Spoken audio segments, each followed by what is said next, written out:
이 다음에 10월 달에 책이 한 권 나올 거예요. 그 책의 목적이 앞으로 새로 나오게 될 책의 핵심 도표가 이거예요.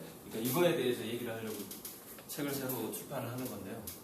이쪽에서 얘기해야 되겠네.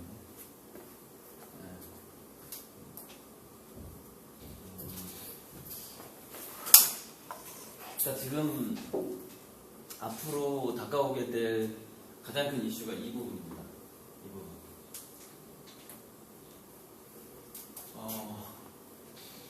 부분. 돈이 있는 사람은 돈을 더 많이 벌기 위해서 아주 오래전부터 그랬어요. 아주 오래전부터 노예들을 부렸는데, 그죠? 노예들이 일을 하게 해서 거기서 나온 수확물을 팔아서 돈을 계속 축적해 나갔잖아요. 근데 재밌게도 이 노예, 제가 어원 공부를 좀 해보니까 로봇은 노예라는 뜻에서 나왔어요, 원래. 그래서 우리가 이제 저는 그 한국어의 그 넙이라는 거, 그 시골에 가면 넙을 얻는다라고 얘기하거든요. 넙. 그거하고 로봇이 관계가 된다고 지금 보고 있는데, 어쨌건. 그래서 그 과거에 노예들을 쓰던 것이 현대는 이제 로봇을 쓰게 된 거죠. 근데 노예와 그러니까 내 일을 대신해주는 인간하고 로봇의 차이가 뭐냐면, 로봇은 자기들끼리 시기 질투를 하지 않고 갈등이 없고 노사 분규를 안 하고 월급 올려달라고 얘기를 안 해요. 로봇은. 그러니까 과거에서부터 거의 대부분의 모든 사장들은 좋아하는 일꾼들이 있습니다. 불만 없고 열심히 일하고 내가 집에 가라 그러는데도 2시간 더 일하고, 다 이런 애들을 좋아하거든요. 그리고 전혀 갈등 없고 월급 올려달라는 얘기 안 하고 뭐 그러다 보니까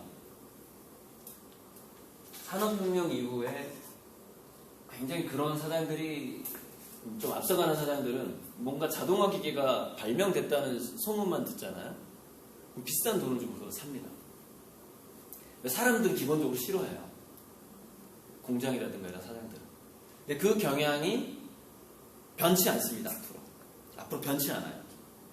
그래서 무슨 얘기냐면은 병원 사업을 하는 사람은 인공지능하고 수술용 로봇이 뭐 결합되는 그런 시기가 왔을 때 이제 그 인공지능이라는 것은 지금 필연적으로 오고 있다라는 얘기가 많아요.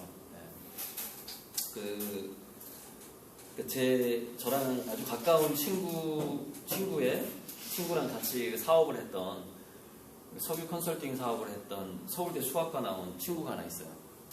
얘가 구글에서 지금 빅데이터 연구하는, 빅데이터하고 딥러닝이라는 게 있어요. 인공지능 연구하는 연구원이랑 또 친구예요. 그러니까 제 친구의 친구가 구글에서 지금 빅데이터를 연구하고 있는 거죠. 인공지능을. 그러니까 이제 전에서 저는 바로 듣게 된단 말이죠. 근데 인공지능 딥러닝이라는 게 뭐냐면은 이제 컴퓨터는 인간을 능가할 수 없다라고 보는 사람들이 있었어요. 대부분이 그랬었어요. 근데 아니다. 얘는 비록 간단한 컴퓨터지만 우리가 뭐 로직 또는 뭐 공식을 잘 짜고 잘 설계하면 컴퓨터가 인간을 능가할 수도 있다라고 믿는 학자들이 있었습니다. 미국에. 이 학자들이 왕따를 당하면서 계속해서 연구를 한 게 딥러닝이라는 것이고, 그것이 지금 인공지능 시대를 거의 70년 앞당겨 버렸어요. 예상보다. 그래서 그 5명의 학자들은 어떻게 됐을까요? 당연히 구글에 취직을 했죠. 왜? 인공지능이 빨리 나오면은 이제 전 세계 돈을 싹쓸이하게 생겼는데 빨리 취직을 해야죠. 연봉이 얼마일까요? 연봉 1조입니다. 지금 딥러닝을 연구하는 학자들이 대기업에 들어갔는데 연봉이 1조라고요. 엄청나게 투자를 하고 있어요. 몇 명 없으니까. 그죠? 그래서 그 연봉 1조를 주는 기업에서 그 연구원들이 자기 스텝을 부리면서도 막 연구를 하고 있는데 우리나라 기업이 따라갈 수가 있을까요? 그걸 굉장히 힘들다고 봐야 됩니다. 그것은 정말 기적이 와도 좀 힘든 상황이 됐어요. 그래서 앞으로 어떤 상황이 벌어지냐면 그 구글이라든가 지금 인공지능하고 로봇을 연구하는 그 회사들이 많이 있어요. 근데 또 놀라운 거는 뭐냐면은 중국이 또 로봇을 엄청나게 또 연구하고 있네. 중국이. 지금 중국에서 로봇이 가장 많이 팔리고 있어요. 산업용 로봇까지 합치면 전 세계적으로. 그러니까 무슨 얘기냐면 인공지능에서는 미국을 따라갈 수가 없고요. 로봇 생산에서는 중국을 따라갈 수가 없는 상황이 된 거죠. 근데 그 두 가지가 결합해서 누구의 일자리를 빼앗느냐? 바로 우리 자식들의 일자리를 빼앗게 된다는 거죠. 외국에서 들어온 그런 것들이. 그 새로운 신기술이. 그 상황에 놓여 있다는 거예요, 현재. 그럼 이거를 지금 현재 우리 한국의 지도자들이 그걸 모르고 있느냐? 알고 있죠. 근데 왜 얘기를 못할까요? 알고 있는데. 그거는 이승만 대통령이 서울은 안전합니다 하고 도망간 거랑 똑같아요. 얘기해 줄 수가 없습니다. 지금 이런 상황들이 몰려오고 있다라는 것을 정말 엄밀하게 따져보면요. 지금 초중고등학교 교사들의 50%는 다 잘라야 돼요. 교육을 바꿔야 되니까. 그걸 어떤 정치인이 할 수 있겠어요? 지금 현재 교사들 50%를 잘라야 되나? 그 사람들 표가 몇 개인데. 불가능한 얘기인 거죠. 그래서 이런 전반적인 그 상황들은 개인적으로 대처하는 수밖에 없다라는 거예요. 개인적으로. 이렇게. 제가 돌아다니면서 이런 걸 먼저 외치는 사람들 항상 있잖아요. 세상 살다 보면 이렇게. 삼각자들 항상 있잖아요. 그래서 무슨 얘기냐면은 이 인공지능과 로봇 시대가 오게 되면은 이제 여기서 양자 컴퓨터 이거를 좀 또 주목하셔야 되는데 양자 컴퓨터의 컴퓨팅하는 속도라든가 효율이 지금 현재 슈퍼컴퓨터보다 수백만 배에서 몇 조 배까지 이른다는 거예요. 몇 조 배. 그래서 이제 이 원리가 2012년에 노벨상을 받았고 2013년부터 컴퓨터 두 대가 아직은 진정한 양자 컴퓨터가 아니다라고 주장을 하는데 캐나다의 회사가 양자 컴퓨터를 팔기 시작했어요. 2013년부터. 무슨 얘기? 이미 세상에 나와 있는 겁니다. 일단은 이름은 양자 컴퓨터니까 어찌되었건 간에. 근데 이 양자 컴퓨터가 세상에 나왔을 때 문제가 뭐냐면 지금 슈퍼컴퓨터는 교실만한 것도 있고 냉장고만한 것도 있어요. 근데 그 슈퍼컴퓨터가 양자 컴퓨터가 됐을 때 손톱만 해진다는 거예요. 컴퓨터가. 그렇게 작아지는 거죠. 우리 큰 컴퓨터가 휴대폰만하게 변한 거하고 비슷한 거죠. 휴대폰 안에 컴퓨터가 들어가는 거랑 비슷하게 손톱만한 양자 컴퓨터가 슈퍼컴퓨터가 생기는 거죠. 그럼 이 손톱만하면 어디로 들어가요? 당연히 로봇한테 들어갑니다. 그래서 영화에 보면은 AI라는 영화라든가 아이로봇이라는 영화와 비슷한 시대가 곧 온다 이거예요. 무슨 얘기냐면 이 로봇을 하나 샀는데 그 아이로봇 그 스토리예요. 얘는 자식 교육도 시켜, 요리도 잘해, 청소도 잘해, 병간호도 잘해. 한 사람이 한 200명 역할을 하는 겁니다. 그래서 이제 간단하게 얘기하면 이렇게 돼요. IQ 200 정도 되는 전문가 200명이 그 머릿속에 들어가 있는 거죠. 그게 인공지능 로봇이에요. 근데 이제 그게 얼마나 가까이 올지 모르겠는데 그 정도까지 성능이 아니더라도 지금 일자리를 뺏을 수 있는 로봇은 되게 많아요. 엄청나게 많아요. 그러니까 일본에서 라면 끓여주는 로봇이 있고 그 다음에 호텔 서빙 보고 안내해주고 룸서비스 하는 로봇도 나와 있고 병간호하는 로봇. 지금 한참 실험하고 있는 게 뭐죠? 불 끄는 로봇. 그러니까 인간형 로봇인데 불이 났을 때 화재 현장에 들어가서 애를 안고 나올 수 있는 로봇. 그죠? 그거 지금 한참 연구하고 있죠. 근데 이런 연구들이 굉장히 빨라집니다. 속도가. 그래서 지금 현재 우리 애들, 특히 제 자식이 아빠 나 장가 갈 거야, 나 취직할 거야 할 나이가 30년 후. 그죠? 그럼 우리 애가 취직할 나이 30년 후에는 걔네들하고 경쟁한다고 봐야 돼요. 그러니까 지금 이제 그러다 보니까 뭐냐면은 인공지능이 발달한 로봇을 이게 이제 직업의 피라미드거든요. 직업의 피라미드라고 봤을 때 한 중간쯤의 직업을 다 차지하게 되는 거죠. 중간쯤의 직업. 그럼 현재 이 중간쯤의 직업에 들어가고 있는 우리 아이들이 특히 여러분 중에서도 남편이 예를 들어서 공무원 시험 합격해가지고 공무원인 사람들이 있을 거 아니에요. 그게 뭐냐면 시험을 통과해서 직업을 얻는다거나 자격증을 통해서 직업을 얻는다거나 하는 거예요. 교양 독서를 해서 인문학 강사가 된다거나 이런 거죠. 그게 이제 평균적인 인간 무난한 교육을 경우해서 가는 거거든요. 근데 이 직업이 의미가 없어진다는 얘기예요, 이제 앞으로. 그래서 지식 노동자의 50% 정도가 30년 후쯤에는 실업자가 된다는 거죠. 근데 이 지식 노동자가 실업자가 되는 게 미국에서 일어났고, 그러다 보니까 금융위기가 터지게 된 거죠. 2008년 금융위기. 그러니까 지식 노동자의 실업이 좀 무서운 게, 지식 노동자들은 고액이 상당히 높습니다. 연봉이 상당히 높은 군이 많아요. 이렇게 육체 노동자들보다. 근데 연봉이 높은 군에서 슈퍼컴퓨터라든가 이런 여러 가지 프로그램들이 나오게 되면서 이 사람들이 없어도 이 사람들이 주는 월급이 아까운 거죠. 아까 제가 얘기했죠. 항상 돈 있는 고용주는 말 잘 듣고 일 잘하는 월급 적게 나가는 걸 선호한다. 그러니까 월급을 줘야 되는 사람을 자르고 프로그램을 사게 되면은 자기는 부가 훨씬 빠른 속도로 돈이 생기잖아요. 그럼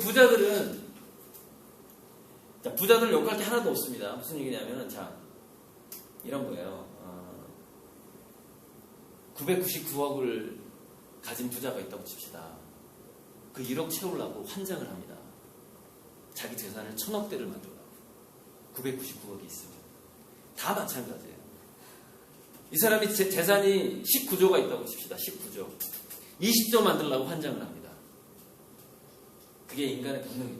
왜 그러냐면 인간은 자기가 남들하고 비교했을 때 굉장히 잘 사는데도 거기에 만족을 못 할까요?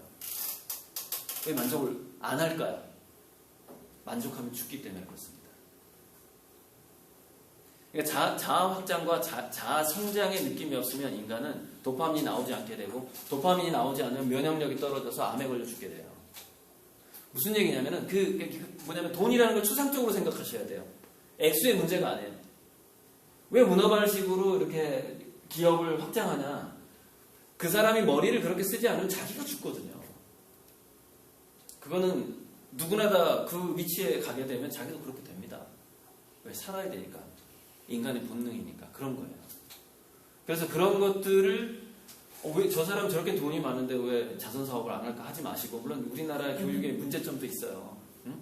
자선사업을 하지 못하도록 이게 애들을 길렀어. 그러니까 그 중에서 한 놈이 대기업을 만들어도 자선사업을 안 해요. 굉장히 이제 그게 예를 들어서 15세 이전에 밥을 굶어보지 않은 사람은 자선사업을 할 확률이 아주 낮습니다. 공감 능력이 확 떨어져 버리거든요. 그러니까 배고픔 없이 자라서 성공한 두뇌의 특성은 뭐냐면, 가난한 사람을 공감하는 게 아니라 노예로 봅니다. 다른 인종으로 봐요. 그래서 그 멜서스의 인구론에 빠져버려요. 뭐냐면 허접한 인간은 빨리 지구에서 사라져야 돼. 이렇게 되는 거예요. 그래서 절대 자선사업을 안 하는 겁니다. 왜? 걔가 사라지려면 걔는 더 가난해져야 되기 때문에. 빨리 지금 도태해야 되니까, 사회에서. 이런 정신구조를 가진 사람들이 상류층에 있습니다. 실제로 있어요. 자, 그러다 보니까 여기는 뭐냐면 이런 일들이 남는 거예요. 인공지능하고 로봇이 비싸요. 그러니까 2010년에 팔렸던 게 260억 정도예요. 그 컴퓨터 하나가. 양자 컴퓨터가 260억이에요. 260억 투자하기에는 내가 이제 260억을 투자하면 본전을 뽑아야 될 거 아니에요. 그죠? 그런 식으로 돌아갑니다. 이제 일이. 그래서 규모가 큰 기업일수록 자동화가 훨씬 빠른 속도로 되고요. 규모가 작은 기업일수록 그래도 인간을 뽑게 되겠죠. 그죠? 그렇기 때문에 지금 미국에서도 일어나고 있고 우리나라에서도 일어나고 있는 현상이 뭐냐면, 좋은 직장이 사라져간다 이거예요. 월급을 많이 받는 직장은 사라져가고 월급을 조금 받는 직장만 남는다. 이 트렌드가 바로 자동화와 컴퓨터 때문에 그런 트렌드가 생기게 될 겁니다. 그리고 그 트렌드 때문에 미국의 금융위기가 결정적으로 오게 된 거고. 그러니까 연봉을 많이 받는 사람들이 직장에서 잘리게 되니까 담보대출 받은 걸 못 갚게 되는 거죠. 그러니까는 은행이 파산하게 된 거죠. 그런 식으로 된 겁니다. 자, 그래서 이 중간지대의 직장을 지속적으로 이 얘네들이 뺏어가게 돼 있다 이거죠. 몸을 쓰는 것이든 몸을 쓰는 것. 그래서 인간은 진짜 내가 인간답게 살고 있구나 라고 느끼는 그 비율 자체가 갈수록 줄어들게 됩니다. 근데 인간답게 산다라는 것을 혹시라도 여러분이 지금 자녀 교육에서 조심해야 되는 게 뭐냐면은 우리는 지금 현재 30, 40대, 50대에는 그 할머니, 할아버지들한테 그런 교육을 받았어요. 뭐냐면은 금의 환양이라는 그런 교육을 받았어요. 입신 출세와 금의 환양이라는 그런 도구마를 주입받았어요. 그래서 저기 도시에 가서 성공해서 멋진 자가용을 타고 좀 우리 시골에 와서 드라이브 좀 해줘. 이거를 교육받았단 말이죠. 그게 행복한 거야. 이렇게 교육을 받았죠. 근데 지금 그런 교육이 우리 애들한테 가버리면 굉장히 얘는 더 불행한 애가 됩니다. 그런 일은 앞으로 잘 안 일어나거든요. 그러니까 예전에는 100명 중에 한 20명 정도는 금의 환양을 할 수 있었습니다. 차값은 계속 내려왔고 그 경제성장기에는 그 월급이 저축을 할 수 있었고 담보대출도 쉬웠으니까 고급 자동차를 살 수 있었다 이거죠. 근데 앞으로는 그런 수가 없어요. 왜냐면은 월급을 많이 주는 직장 자체가 사라지니까. 고급 자동차를 살 수 있는 사람은 누구죠? 오렌지족밖에 없는 거죠. 엄마 아빠가 부자이래. 엄마 아빠한테 엄마 저기 7억만 줘 나 람보르기니 살 거야. 최신형 나왔어. 이런 애들만 자동차를 사게 되는 거죠 앞으로. 저축해서는 집도 차도 못 사는 상황이 된다는 거죠. 그러니까 우리나라 현대자동차 지금 고민이 얼마나 많겠어요 지금 차값 내리고 있잖아요. 이래도 안 팔릴 거예요 아마 앞으로. 어쨌든 그러다 보니까 우리 애들을 여기 집어넣는 수밖에 없는 상황이 발생을 하게 된 겁니다. 이 조그만 삼각형은 뭐냐면 그걸 창조집단이라고 불러요. 창조집단. 창조집단은 뭐냐면 인공지능하고 딱 대결했을 때 자, 인공지능하고 나하고 직장에서 싸워야 돼. 그런데 자, 인공지능의 특성을 얘기해 볼게. 얘는 지구상에 있는 모든 수학 공식을 알고 있고 인공지능은 지구상에 있는 약 3,000개 언어를 다 알고 있어. 그래서 아프리카 가서도 얘는 나를 통역을 해줄 수가 있는 거죠. 통번역이 자유로워지는 시기가 지금 5년 이내로 예측을 하고 있습니다. 5년 이내에 모든 통번역이 자유로워져요. 주요 국가 언어는. 그리고 이게 확장되면 10년, 20년 정도 가면은 전 세계에 있는 모든 언어를 통번역하는 인공지능이 나올 겁니다. 자, 여기서 이제 한 가지 이 바벨 전략의 이제 국어 교육에서 우리가 국어 교육하고 언어 교육에서 바벨 전략을 한번 생각해 봅시다. 언어 교육에서 인공지능이 전 세계 3,000개 언어를 통번역하는 시대가 왔을 때 우리 애들이 30살 됐을 때 얘기하는 겁니다, 지금. 자, 그 시대가 왔을 때 필요한 건 뭐냐면은 한자를 한 7,000개를 알고 모든 고사성어를 알고 있으며 고사성어에 얽힌 모든 스토리를 알고 있고 우리 한국어에서 각종 사투리를 알 수 있고 대부분 다 알고 있고 왜 제주도에서는 이런 방언이 됐고 서울에서는 이렇게 그 똑같은 말을 이렇게 쓰며 이게 뭐죠? 이겁니다. 굉장히 디테일한 어휘력을 말하는 겁니다. 디테일한 어휘력. 그러니까 영어 80점, 국어 80점, 한문 80점 이런 애들은 이제 생존을 못한다는 얘기예요. 네. 이게 바벨 전략입니다. 골고루 언어를 잘하는 게 중요한 게 아니라 한국인이라면은 우리 한자를 쓰잖아요, 그죠? 한자하고 그 한국어로 이루어진 이걸로 표현할 수 있는 굉장히 풍부한 스토리를 얘가 머릿속에 집어넣는 게 훨씬 중요하다는 거예요. 그래서 제가 초등학교 엄마들한테 얘기하거든요. 영어 교육을 포기하고 차라리 한자 교육을 시켜라. 그게 훨씬 유리하다, 앞으로. 물론 얘가 영어를 좋아하는 데까지 포기시키라는 얘기가 아니에요. 근데 이왕이면 얘가 뭐 특별하게 뭐 이렇게 엄마 난 영어가 좋아, 한자가 좋아 이게 정해지지 않았어, 아직. 아직 정해지지 않았다. 그러면 한자 교육을 시키라는 거죠. 그게 앞으로 유리하다는 거예요. 그게 이제 스토리의 시대, 그 스펙에서 스토리의 시대로 간다는 거예요. 고사성어를 모르는 애가, 그죠? 지금 현재 나타나고 있는 문제거든요. 중국인들도 우리 동양인이잖아요. 그래서 인정에 좀 많이 이끌리는 경향이 있습니다. 그래서 성씨가 같다거나 뭐 이러면은, 이 자료는 제가 이메일로 다 드리거든요. 이따가. 네, 그러니까, 저는 이 강의로 지금, 물론 강의로 돈을 벌고 생존을 하고 있지만, 강사로서 성공하고 싶은 생각도 있긴 하지만, 제 최종 목적은, 전 서울대 미대 나온 사람이에요. 화가예요, 화가. 네, 제 소개를 안 하고 지금 강의를 하는 바람에, 저는 그림으로 성공할 거예요.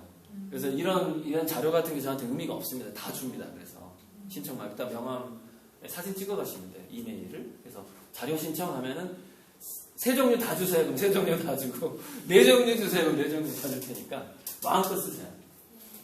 그리고 저작권은 저한테 있기 때문에 아무도 뭐라고 안 합니다. 이거 제가 만든 거예요. 거의 다. 네, 걱정 안 하셔도 돼요. 가끔가다 사진은 베껴온 게 있긴 한데 그거는 뭐 제가 책임지니까. 뿌린 사람이 이번에 그 동영상도 뿌린 사람하고 찍은 사람이 책임지잖아요. 그죠? 그러니까 걱정하지 마시고 사용하시면 되고. 자, 그래서 여기로 들어가는 데는 어떻게 해야 될 것이냐 이거든요.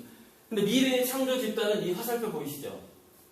이런 것들이 있어야 창조 집단이 되거든요. 미래의 창조 집단은. 무슨 얘기냐면 굉장히 넓게 알거나, 그러니까 무지무지 넓게 알거나, 아니면 한 분야에서 엄청나게 깊게 알거나. 이 암묵지라는 건 뭐냐면은 숫자로 따지기도 힘들고 언어화하기도 힘든 어떤 느낌들을, 몸의 느낌들을 굉장히 경험을 많이 한 어떤 공예가라든가 대장장이라든가 어떤 운동선수들, 예를 들어서 생각해보세요. 김연아가 뭐 트리플 뭐 회전하는 거 있잖아요. 그걸 말로 가르칠 수 있을까요? 김연아 후배가 있다고 칩시다. 근데 언니, 나도 언니처럼 좀 그렇게 피겨스케이팅 타고 싶어. 이리 와봐, 내가 가르쳐 줄게. 자, 이 포즈 꺼내. 내가 적은 대로 하면 돼. 안 되잖아요. 그런 걸 암묵지라고 하는 겁니다. 실질적인 경험을 통해서밖에 획득할 수 없는 지식을 암묵지라고 하는 거예요. 그래서 이제 지금 초등학교 대부분의 교육은 뭘로 바뀌어야 되냐면은 도제식 교육이 대거 도입돼야 됩니다. 도제식 교육이. 그러니까 도제식 교육은 10살 때부터 하면 좋아요. 그 이유는 이제 11살 무렵에 얘가 이제 전반적인 감각이 두뇌에서 다 연결이 되거든요. 그래서 이제 손가락을 쓰고 기술을 익힐 만한 준비가 딱 되는 거죠. 그게 11살이에요. 제가 가끔 넬슨 제독 얘기하는데, 인류사에서 전 세계 공용어가 프랑스어가 될 뻔했던 사건이 있었어요. 그게 트라팔가 해전이라는 겁니다.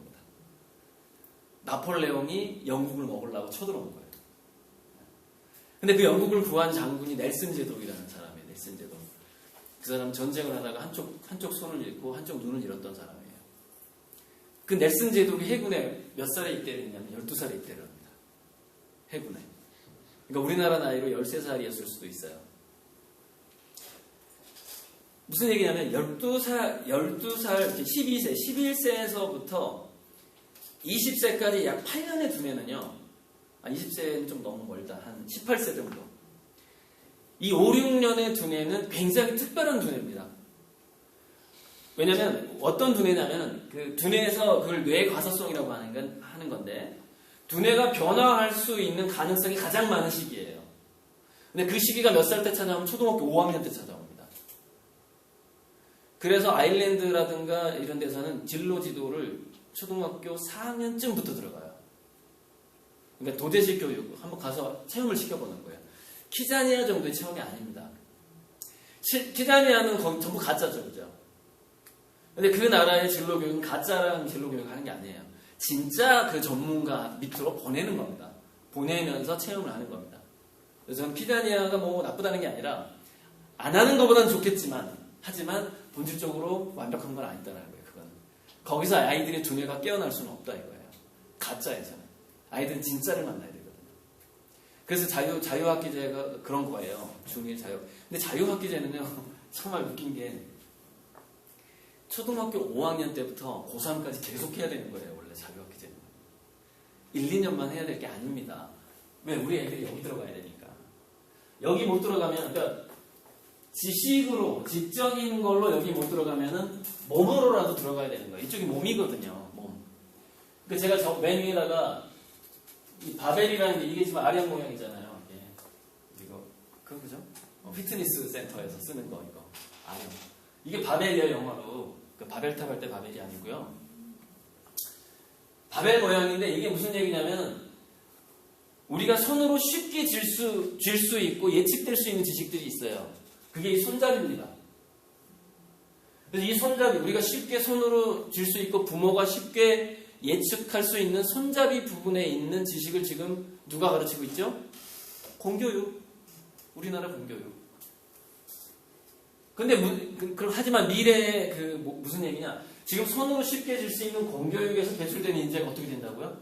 실업자가 될 확률이 굉장히 높다는 겁니다. 왜? 얘네들 때문에. 그래서 이 손잡이 부분이 아니라 양쪽의 것을 지금 빨리 개발해야 되는 상황이다 이거예요. 근데 그걸 지금 개발해야 된다. 좀 늦긴 했어요. 지금 중학생 자녀 있을 거 아니에요. 예를 들어서. 지금 예를 들어서 초등학교 5, 6학년이 돼버렸어요. 그럼 좀 늦었어요. 왜냐면은 10살 이전에 들어가야 되는 작업이거든요. 3살부터 시작해야 되는 거예요. 3살부터. 3살부터 10살까지 얘들한테 가장 줘야 되는 체험이 뭐냐면 아이들이 관심을 보이는 분야에서 몰입을 하도록 냅둔 다음에 계속 땔감을 주는 걸 해야 돼요. 10살까지. 그때 그러니까 아까 제가 미용 그거 땔감 주는 거예요. 카할 얘기죠. 카할. 1906년에 노벨 생리의학상 받았던 그 의사. 카할이 너 아빠 화가도 하고 싶고 의사는 참 좋은 직업인 것 같은데 나는 화가가 하고 싶어. 근데 아빠가 땔감을 어떤 땔감을 줬어요? 의사 쪽으로 유도하는 땔감을 준 겁니다.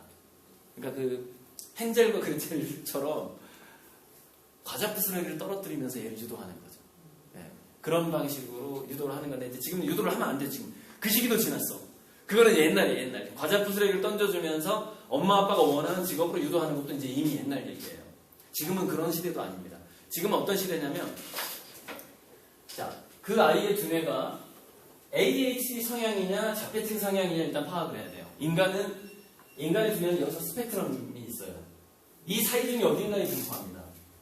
그래서 이 평균 지점에서 ADHD 성향의 두뇌로 가게 되면 아이들은 산만해요. 집중을 잘 못하게 되죠. 그거 왜냐면 진화론적으로 근데 모든 아이들은 사실 이쪽이 좀 가까워요. 거의 대부분. 그리고 초등학교 때부터 칠판에 막 집중 잘하는 애들 있잖아요. 드물어요. 그런 애들이 여기 분포하는 애들이 이쯤에 분포해요. 근데 칠판에도 분포하지 않고 오직 자기 두뇌에만 집중하는 애들이 있어요. 걔네들이 자폐증입니다. 그러니까 원래 자폐증 두뇌가 집중력이 좋습니다. 그리고 어느 거 한 가지만 반복하기를 좋아해요.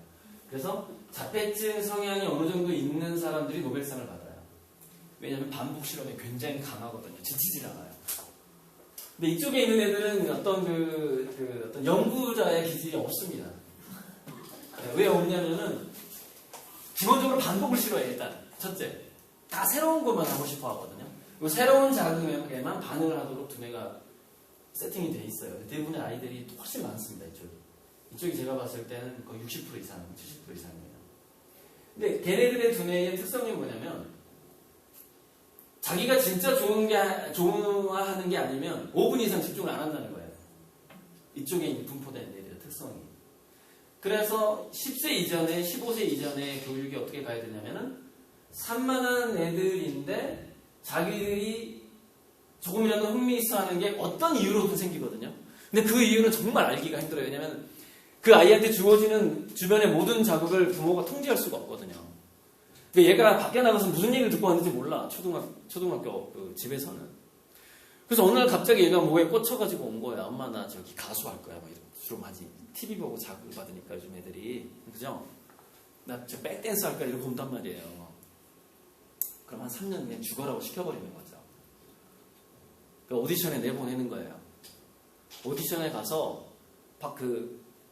JYP? 아니 박진희 누구죠? 아무튼 그죠? 옛날에 서태지랑 했던 양현석인가 회사 있잖아요. 양대 회사. YG인가 거기까지 보내는 거예요. 그래서 거기서 떨어져야 많이 포기합니다. 애들은. 거기서. 근데 거기서 만약에 그런 데까지 확 밀어주지 않으면 근데 이제 돈이 없어서 못 밀어줄 수도 있는데 아무튼 현명하게 해야 돼요. 가정마다 상황은 다르니까. 밀어주지 않으면 이게 계속 미련에 남아요. 미련이. 근데 그러니까 어렸을 때 청소년기에 그 미련 없이 뭔가를 해보는 게 왜 중요하냐면 그게 그 아이의 두뇌를 몰입할 수 있는 두뇌로 만들어주기 때문에 그래요. 자, IDH 얘기했잖아요. 이 애들은 뭐라고요? 진정으로 자기가 좋아하지 않는 것은 절대 몰입하지 않는다는 거예요. 그래서 자기가 조금이라도 좋아하는 것은 확 밀어줘 버려서 부모가 일단. 근데 확실하게 밀어줘야 됩니다. 확실하게. 그러니까 무슨 이 바벨 전략은 뭐냐면 확실하게 밀어주되 그래도 영어 수학은 웬만큼 해야지 이것까지도 포기하는 게 바벨 전략이에요. 그러니까 학교에서 평균 성적과 상위권을 포기하는 겁니다. 그럼 얘네들이 그 15세까지 백댄서만 하다가 무릎 부상으로 예를 들어서 나는 더 이상 춤을 출 수 없게 됐다고 쳤을 때 그때 얘네들은 공부로 전환하게 돼 있거든요. 생각해보니까 이제 내가 할 만한 게 공부밖에 없는 거야. 그때 그 아이들은 공부에 몰입하는 애가 돼요. 왜 그럴까요? 다른 데 몰입을 한번 해봤잖아요. 15세 이전에 뭔가에 몰입을 해보지 않는 애는 그 이후에 15세 이후에 고도의 몰입 상태가 되지 않아요. 잘 두뇌가. 왜 그 전에 15세 이전의 인간은 자기가 살아가야 될 두뇌의 그 패턴, 생각하는 방식 이런 것들이 어느 정도 세팅이 되거든요. 그래서 고도의 몰입이 안 된 상태가 돼버립니다. 그 이전에 얘가 뭔가 좋아하는 것에 한번 푹 빠졌던 경험을 못 해버리면. 근데 고도의 몰입이 안 됐을 때에 어떤 상황이 발생하냐면 이제 어떤 애가 되냐면 아까 제가 서두에 얘기했죠. 자기 집을 짓는데 지나가는 사람하고 상담하는 애가 돼요. 우리 집 괜찮아요? 어떻게 할까요? 지나가는 모든 사람하고 이제 상담을 하는 거죠. 자기 집 짓는 거에 푹 빠지지를 못하는 거죠. 그래서 결국 집은 3년이 지나도 완성이 안 되는 거고 10년이라도 완성이 안 되는 그런 상황이 돼요. 계속 뜯어고치기만 하고 정작 이 높이가 올라가지 않는 애가 되는 거죠. 그냥 몰입 능력이 약하면 인간은 그렇게 바뀌어요. 그리고 현대 교육, 그러니까 30년 전 대부분의 우리 한국 공교육 밑에서 자랐던 애들은 그런 사람들이 되게 많습니다. 그래서 성인이 돼서 뭔가를 몰입하려고 해도 이상하게 잘 안 돼요. 공부도 안 되고. 단기간에 고시 패스를 하는 사람들과 그렇지 않은 사람들의 특성은 뭐냐면 두뇌에서 머리를 잘 돌아가게 해주는 요소가 있습니다. 요소. 바벨 전략인데 이게 그걸 마무리해야지 바벨 전략이 완성이 되고 그래서 넘어갔다가 올게요. 그 요소가 이건데 그러니까 15세 이전에 자기가 흥미있어하는 것을 부모가 확실하게 밀어준 경험이 있다. 그것이 뭐가 되느냐에 따라서 좀 이제 금기 사항들이 있을 수는 있는데, 저는 만약에 도둑질에 빠진 애가, 저는 굉장히 진보적인 교육과이기 때문에 애가 도둑질에 빠졌다고 칩시다. 그러면은 제 생각에는 빈집을 하나 임대해서 보물찾기처럼 도둑질까지도 가르쳐도 된다는 그런 위험한 생각을 갖고 있습니다. 왜 그러냐면, 왜 이런 얘기까지 하냐면, 아까 사회적 맥락을 얘기했잖아요. 11세 정도 돼야지 그게 들어온다고 그랬잖아요. 10세 이전에 아이가 거짓말하고 도둑질을 한다는 거는 뭐의 발현이냐면 그 아이가 본능적으로 가지고 있는 욕망의 발현입니다. 근데 아이들이 본능적으로 가지고 있는 욕망이라는 것은 어떤 상태냐면 정제되지 않은 그 원유의 상태예요. 정제되어 있지 않은 원유. 근데 정제되어 있지 않은 원유에는 해로운 물질도 포함되어 있어요. 원유를 바로 자동차에 넣어서 쓸 수가 없죠. 근데 그 원유 속에는 거짓말을 하고자 하는 욕망과 도둑질을 하고자 하는 욕망이 동시에 있습니다. 근데 그게 가끔 발현이 돼요. 왜? 그걸 제어할 수 있는 나이가 아니에요. 15세 이전에 그게 제어가 잘 안 됩니다. 인간의 두뇌가. 이성이 발달되지 않기 때문에. 정제 능력이 없어요. 그런데 그 10세 이전 또는 그 이전에 도둑질과 거짓말을 하는 애를 부모가 이제 종손이고 엄격한 유교 집안이다. 그래가지고 뭐 난리를 친 거야. 막 이렇게 뭐 사도세자처럼 막 뒤주에 다락방에 가둔다든지 막 이 정도까지 해서 얘는 완전히 이건 도둑질 뿌리 뽑아야 돼. 막 이렇게 했다 이거예요. 15세 이전에. 그럼 어떤 현상이 발생하냐면 원유가 나오는 분출구가 좁아집니다. 왜? 섞여 있기 때문에. 즉 거짓말과 도둑질을 지나치게 억압을 해버리면은 거짓말과 도둑질 속에는 그 원유 속에는 뭐가 섞여 있죠? 창의성이 섞여 있어요.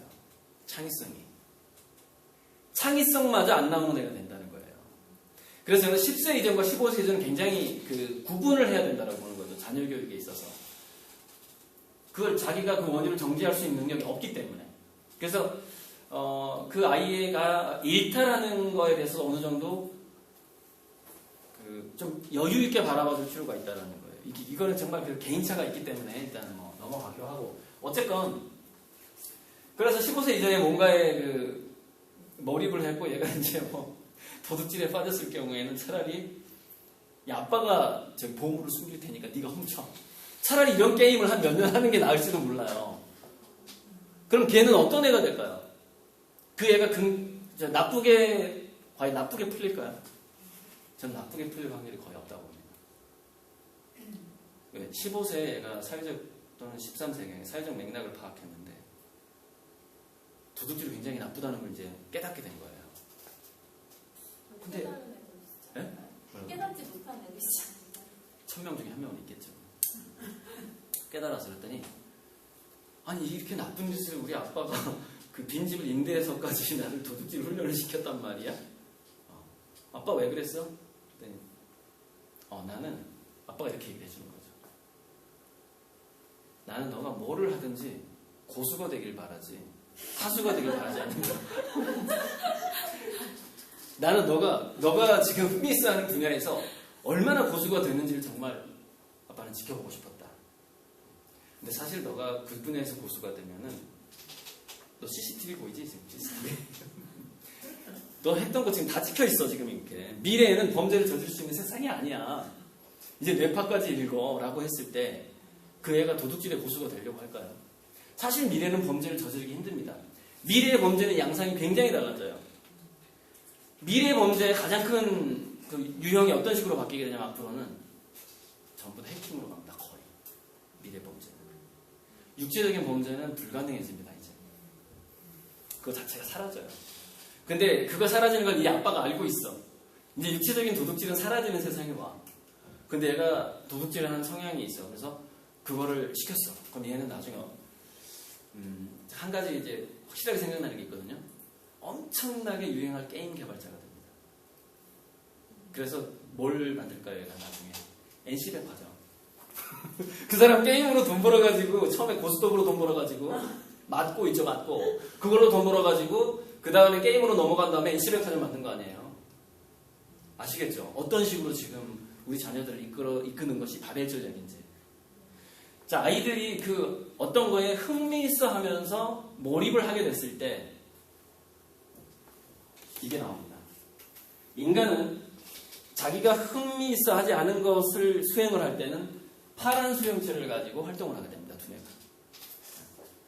그다음 이거 재밌어 또는 어떤 한 세 가지죠. 감동, 감격, 감정 뭐 이런 거. 감동, 감격, 감정, 의미를 깨닫는 나이는 아니니까 15세 이전은. 의미라는 것은 일단 15세 이후가 돼야지 깨달을 수 있어요. 사회적인 의미. 내가 나는 생각해보니까 민족 중흥의 역사적 사명을 띠고 태어났구나. 이거를 깨닫는 거는 일단 15세가 넘어야 된다는 거죠. 민족 중흥이라는 한자도 몰라요. 15세 이전에는. 중흥이 뭔지도 몰라. 역사적 사명이 뭔지도 몰라. 사명이 한자로 뭔지도 몰라요. 아시겠죠? 그걸 깨닫는 나이가 돼야만이 아는 거거든요.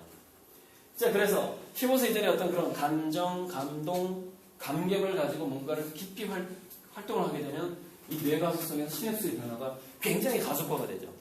가속화가 되면서 뇌 구조가 탄탄해지게 되고 몰입을 잘하는 애가 되면서 중요한 건 뭐냐면은 LTP 수용체인 이 빨간 수용체가 더 많아지고 자기가 필요로 할 때마다 시냅스 표면에 그러니까 인간은 집중할 때만 이게 나옵니다.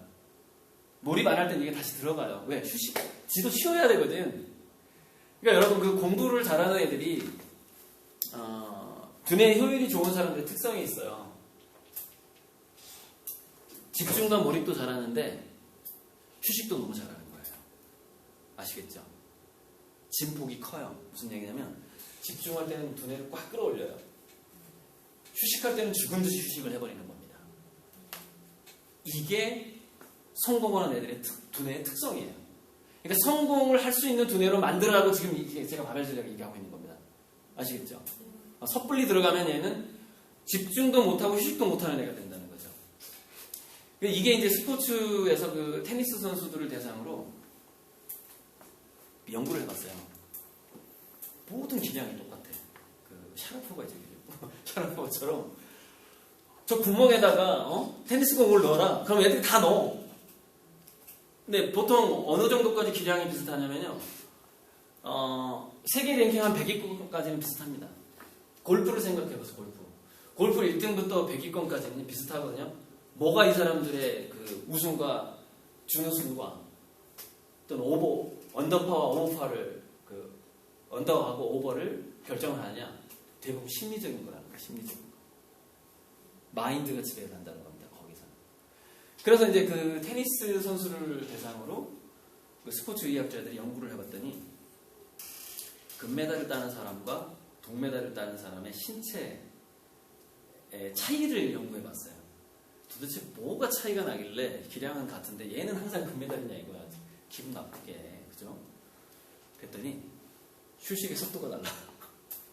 휴식의 속도가. 딱 한 가지가 나온 거예요. 집중력도 좋아. 다 잘해. 그런데 휴식의 속도가. 휴식을 했을 때 근육이 회복하는 속도가 느려요. 동메달은. 금메달은 빨라. 회복 속도가. 그래서 우리가 1라운드, 2라운드 뛰잖아요. 얘는 금메달 따는 애는 항상 회복해서 나와.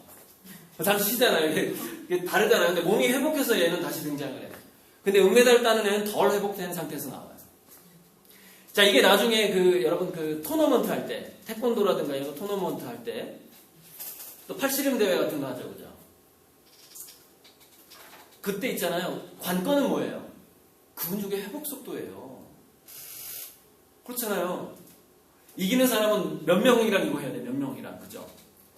근데 결승전에 가면 뭐예요? 두 사람의 회복 속도가 달랐을 때 파워가 완전히 달라지는 거죠. 그래서 이 사람은 힘이 아주 좋은데 회복 속도가 느려. 나는 힘이 얘보다 원래는 졌을 건데 한 200명에서 경쟁을 하느라고 얘는 지쳤어. 근데 나는 4번 회복을 잘해. 결승에 붙어서 누가 이겨요? 회복 속도가 빠른 애가 이기는 거예요. 공부도 마찬가지입니다. 근육하고 두뇌는 비슷한 성향이 있거든요. 그래서 무슨 얘기냐? 15세 이전에 진정한 몰입을 해본 애의 특성은 뭐냐면 집중할 때는 이 ATP 수용체, 그러니까 ATP 수용체는 이 수용체보다 약 20배의 성능이 좋아요.